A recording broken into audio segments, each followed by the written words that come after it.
Thank you for your patience.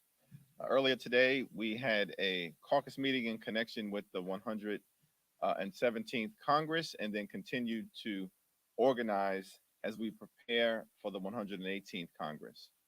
As it relates to our current congressional business, we were able to hear from both Chairman Jim Himes, whose committee did phenomenal work to address the economic disparities that the American people confront, as well as Chairwoman Kathy Castor of the Select Committee on the Climate Crisis, whose committee contributed so much to the work that we were able to do in this Congress to decisively confront the climate crisis, particularly as it relates to what was done in the Inflation Reduction Act.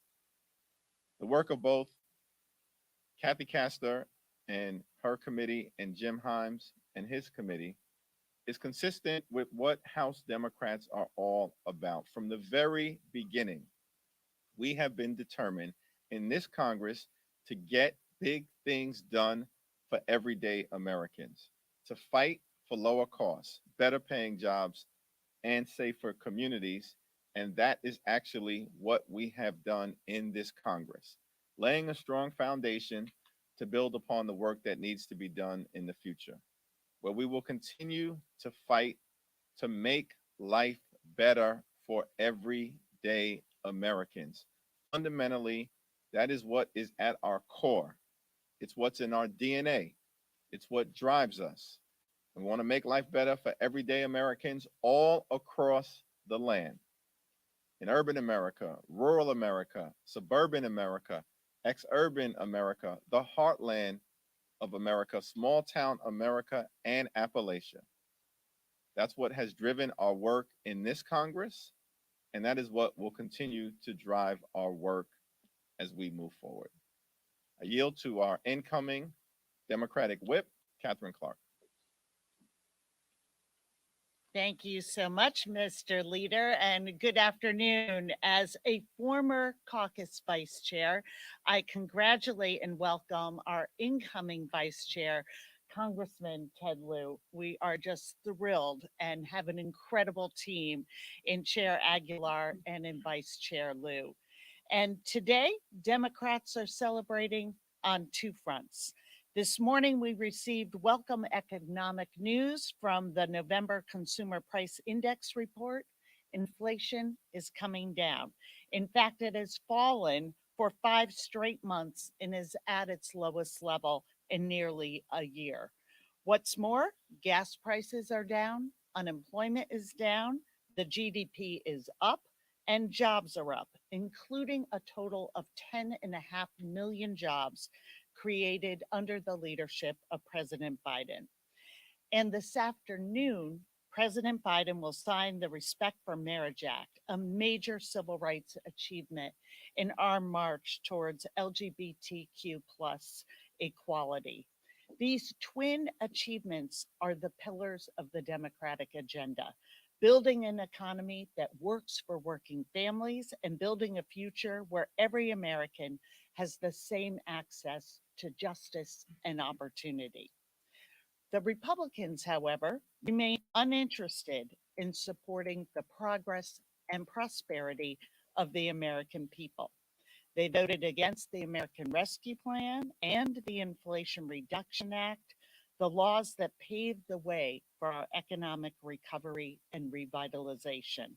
And just last week, 169 House Republicans voted against protecting interracial and same sex marriage. While they say no to opportunity and equality, Democrats will never walk away from our commitment to the American people. And with that, I'm proud to yield to caucus chair elect Pete Aguilar. Thank you, Whip-elect Clark. It's just a collection of vice chairs up here, past and present. The ghost of vice chairs past. We had a productive caucus meeting today. House Democrats are still concerned that a Republican-led shutdown will severely impact the VA and our veterans, but we have full faith in Chairwoman DeLauro to deliver an omnibus that protects both our veterans and our priorities within this Congress. Democrats are united while Kevin McCarthy is making deals behind closed doors to flip Republicans to help him become Speaker. He's assured prime committee spots for a member of Congress with a history of anti Semitic statements. This same member said over the weekend that if she had organized January 6th on the Capitol, we would have won. He's promised that they will begin every day with a pledge and a prayer, which we already do. He's going to investigate the January 6th Select Committee, citing conspiracy theories about the attack that day. And after failing to comply with the lawfully issued subpoena from that same committee, he's made promises to his MAGA-hungry extremists that they will issue their own subpoenas. He's flip-flopped on impeachment investigations, and he's promised to repeal new IRS agents, a talking point that was debunked by the Washington Post, USA Today, New York Times, and Reuters, among others. And most importantly, he's committed to use the debt ceiling as a bargaining chip to enact cuts to Social Security and Medicare. It should be noted that none of this is going to help lower the costs of everyday Americans. Nothing that the House GOP is prioritizing is going to create good paying jobs.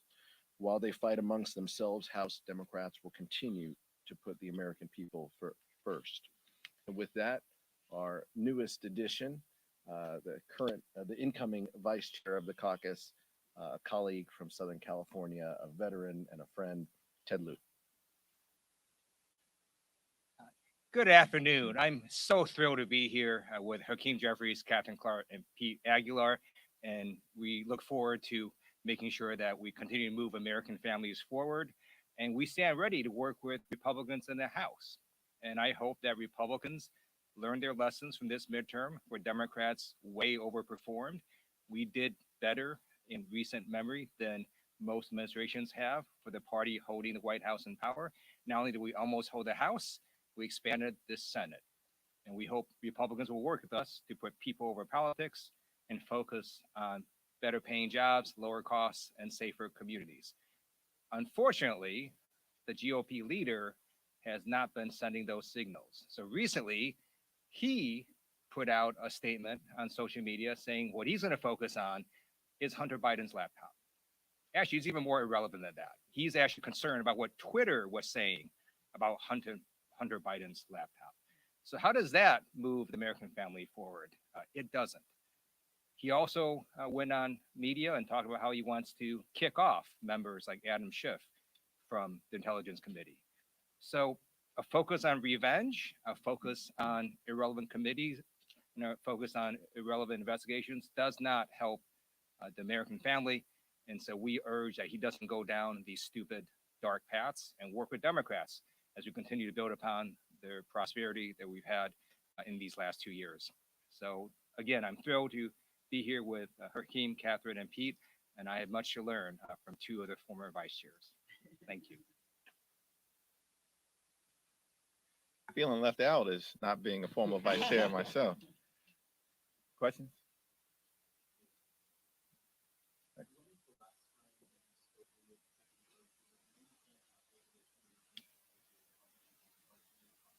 Yeah, to the extent that the Republicans are successful in organizing on January 3rd, I look forward to having conversations with the new Republican leadership.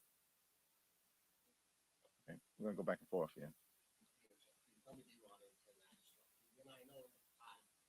You have been reluctant to comment on international affairs, but unfortunately now you're elected as Democratic leader. Your first reaction to protests in Iran, the wave of execution that is happening. The Iranian regime executed the second protester yesterday.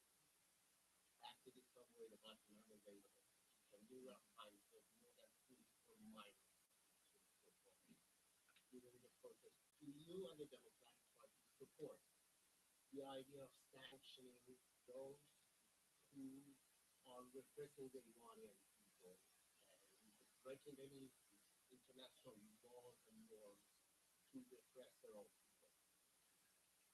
Well, thank you for that question. First of all, I would respectfully disagree with the assessment that I've been reluctant to comment on international affairs. I have one of the most diverse districts in the country. In fact, about 33% of the people I represent came from other parts of the world. We deal with international affairs every day on the ground in the community back at home. With respect to your question, I would just suggest my own personal position is that we should find ways to stand with the Iranian people in their efforts at self determination, respect human rights, and the fight for decency and freedom and liberty that is underway, and push back against the totalitarian regime in the strongest way possible. But it is within the domain of President Biden and the Biden administration to ultimately make that determination at this moment, in my view.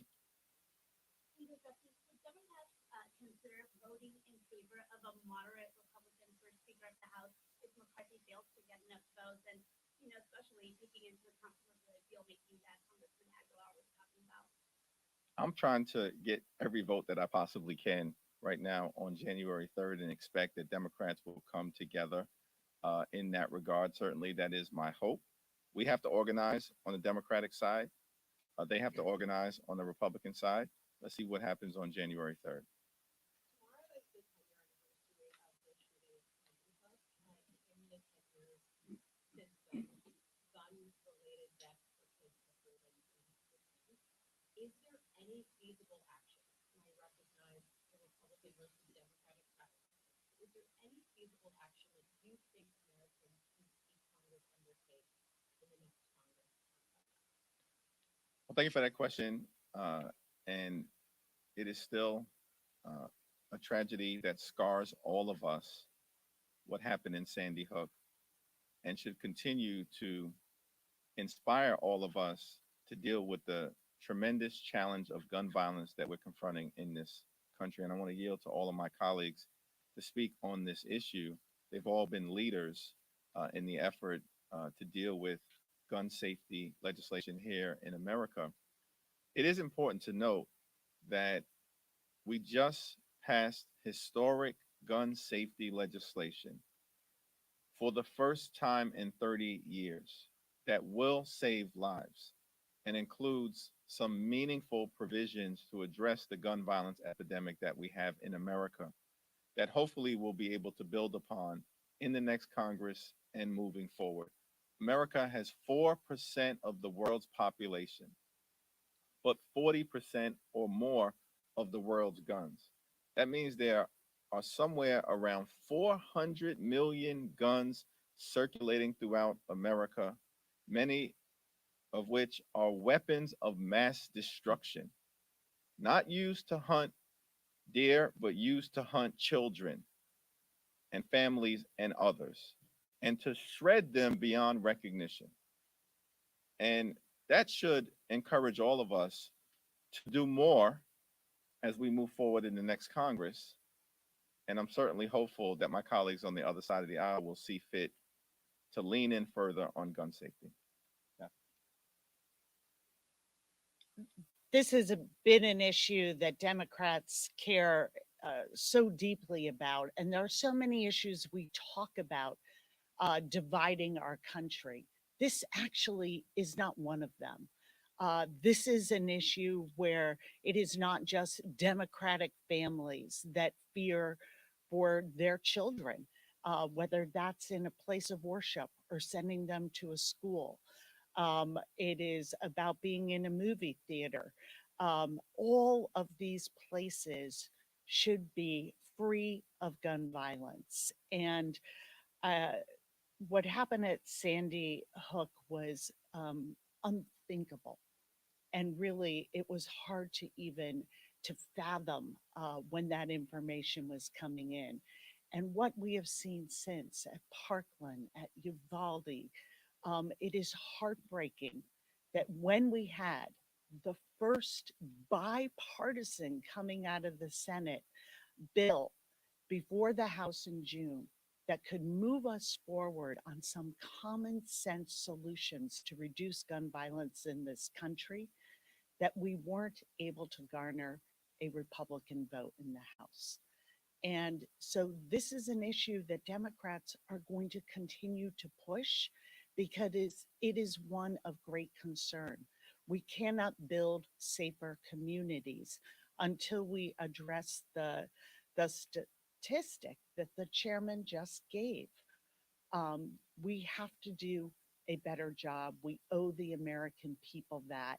And we are going to be looking to the GOP to put the American people, the American family, our children first again, and not the special interests that are pushing them to extreme positions on this issue.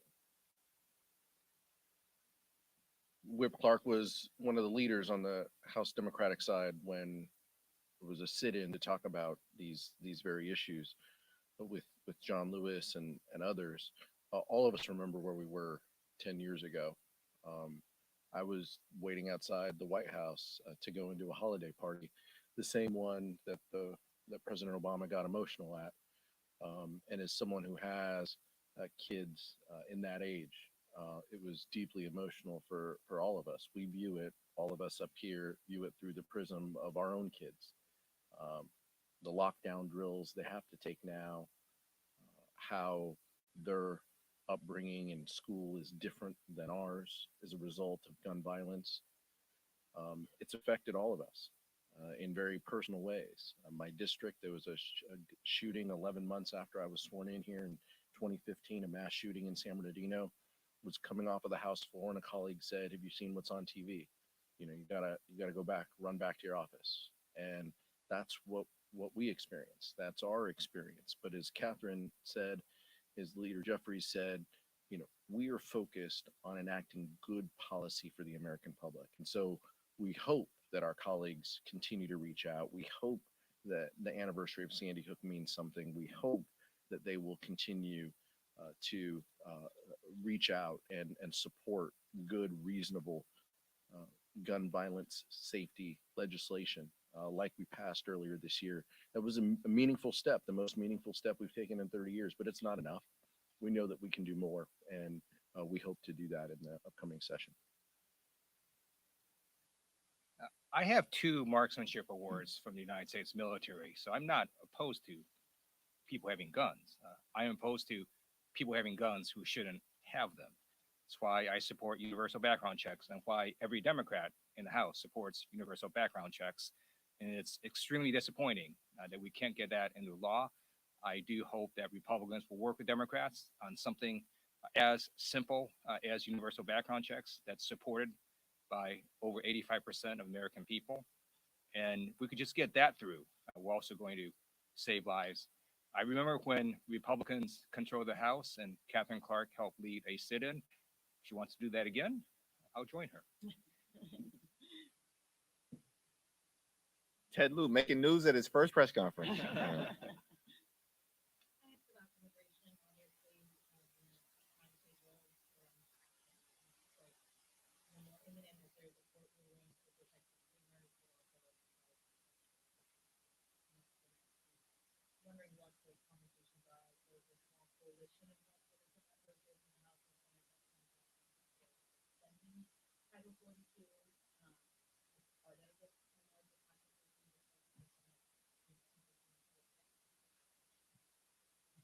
Well, I've had a few recent conversations with the current chair of the Congressional Hispanic Caucus, Raul Ruiz, and I know the CHC is working hard on the issue to see where the opportunities to find common ground may be in the final few weeks of this 117th Congress.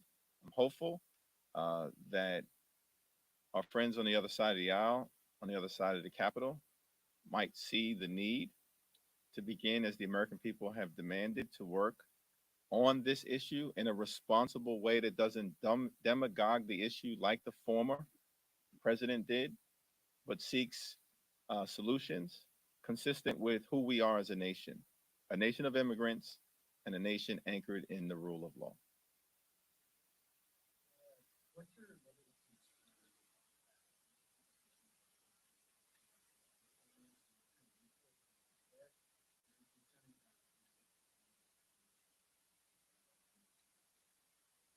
Well, let's see what happens in the new Congress in terms of what they ultimately decide to do. But here's the concern, and I yield to my colleagues right after this for their observations. Democrats are going to continue to focus on kitchen table, pocketbook, bread and butter issues related to making life better economically for everyday Americans and improving their safety and security in their communities. That's our focus. It's my hope that we will not see on the Republican side of the aisle the Kevin McCarthy fire sale to the extreme MAGA Republicans as part of his effort to get to 218, along with the Marjorie Taylor Greene revenge tour. But if this weekend's events are any indication of what to expect, where Marjorie Taylor Greene seems to have an outsized platform in the Republican conference, then the American people are in for a reckless legislative joyride in the next 2 years, led by the extreme MAGA Republicans, that is sure to crash and burn. All right.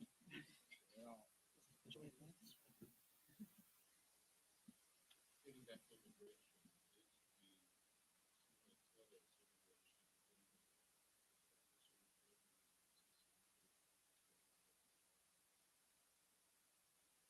Well, the leadership right now, led by our historic Speaker Nancy Pelosi, as well as Chairwoman Rosa DeLauro, have their hands on the steering wheel, and we've got great confidence in them to navigate through this issue and every other issue that is before us right now in the 117th Congress, along with the work that's being done by the Congressional Hispanic Caucus under the leadership of Raul Ruiz.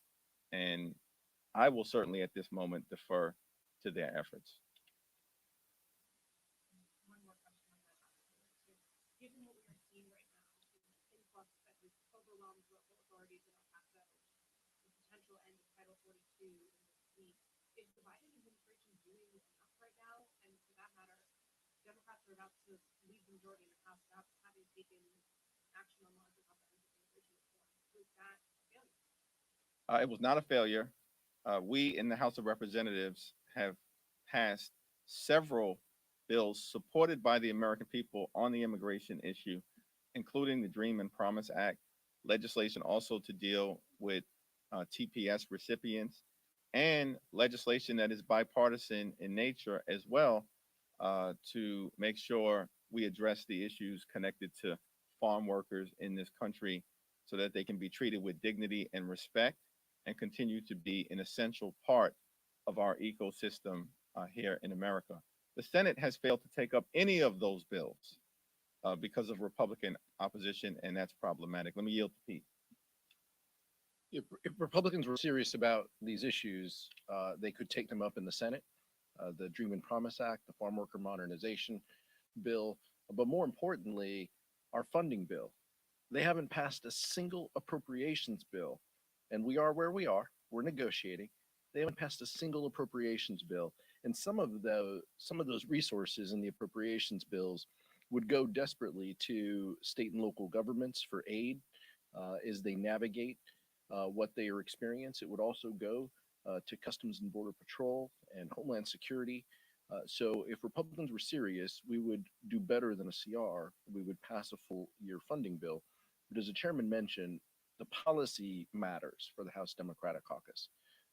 If there is more than just the framework that we've seen, if there is language that we can look at and see, we are open to that. But right now, that's all we have. And so we are anchored in our support as a nation of immigrants and anchored in the rule of law, as the incoming leader said. That is the prism by which we view this issue, but we look forward to working with our colleagues to see if there's more that we can accomplish within this legislative year. Last question? Sorry. Last two questions.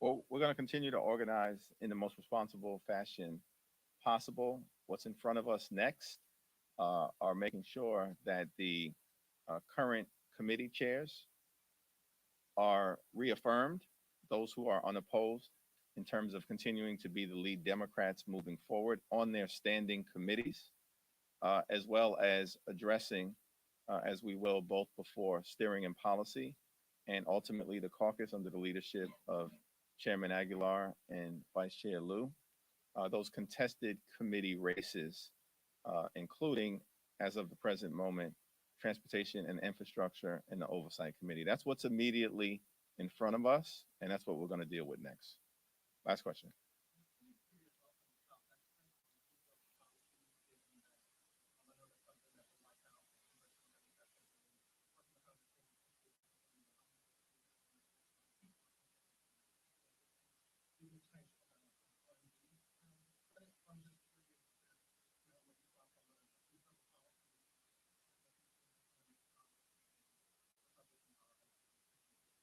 Yeah, and I want to yield to my colleagues on this, all of whom have worked on this issue. Katherine Clark has taken a particular lead in driving this forward in connection with her membership on the Appropriations Committee. But the child tax credit is a historic accomplishment of the Biden administration that dramatically reduced child poverty throughout America for every community, and perhaps in the most significant way in the Latino community and the African American community and in Appalachia. That's an incredible accomplishment and something to be built upon. It's unfortunate that the extreme MAGA Republicans on the other side of the aisle would rather use the tax code to benefit the wealthy, the well-off, and the well-connected. That's what they did when they passed the GOP tax scam, where 83% of the benefits went to the wealthiest 1%.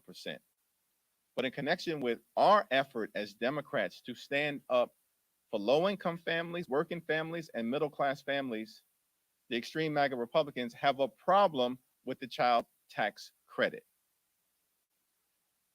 That's the difference between who we are as Democrats and who they are as Republicans. And it's my hope that in the next Congress, there will be an opportunity, if we're not able to deal with the issue over the next few weeks, to actually come together and support an effort within the tax code to benefit working families, low-income families, middle-class families in a way that addresses their economic concerns. Katherine. Thank you. We halved child poverty with the child tax credit. This is the way forward for us to support families, and families are at the center of our work in Congress and for the American people. And I just want to share with you briefly two stories from constituents that I've met. One was a mover, a single dad. His wife died in childbirth, raising a toddler daughter. And he talked about the relief to him to have money to enable him to be able to buy new clothes for her for the first time as a dad. And then I met an Uber driver, a single mom, who we ended up talking a little bit about politics. And she said, if I had 5 minutes with someone powerful in Washington, I have something to say. I said, well, what would you say? And it was the child tax credit. And it was the first time she had any breathing room with the bills that she paid. It was the first time she was able to give her daughter a birthday party without fearing she wouldn't be able to make rent, wouldn't be able to feed her or get her the other things that she needs. This is how we build strong families. This is how we build strong communities. And this is how we build a strong economy. This will continue to be where we center our work as Democrats. And I hope that the Republicans will see that this investment is how we enable opportunity to grow in this country. Thank you, everyone.